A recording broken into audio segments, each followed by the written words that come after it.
كنجيبو طاس اللي هو فيه الماء دافي او ما بارد اللي بغيتي. كناخدو غير شي شويه ديال الخليط وكنديرو معاه شويه ديال الماء كيف كتشوفوا. كنزيدو شويه ديال الماء فوق الخليط، كنحكو هكايا بيدينا الخليط هكايا وكنديرو في البشره ديالنا.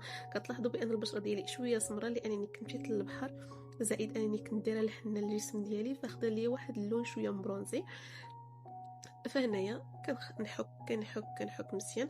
راه الفيديو مقطعه لاني بقيت كنحك مده طويله. زائد هانتوما دابا من بعد كتلاحظوا بان الخليط ولا شي شويه قهوي. كتلاحظوا وي هذا هو المقشر الاساسي. خاصكم تعرفوا بان هذا السبب اللي خلاني التقشير يبان بالوضوح هذا هو ان هذه الوصفه هذه كنديرها بزاف، يعني ماشي اول مره ولا ثاني مره. هانتوما غادي تلاحظوا الفرق الكبير ما بين الجسم ديال ما بين اليدي الفوق ويدي لتحت. شوف هنايا كيف اللون ديالي رجع، بينما هنايا في اللور اللون ديالي بقى شي شويه قوي. هانت لاحظتيها هي باينه من هنا لان انا كنشير ليها بيدي.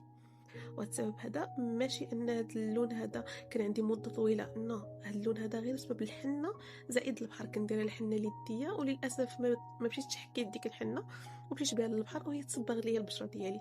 فاللي يعتقني هو انني مشيت درت هذه الوصفه هذه وبالتالي صورتها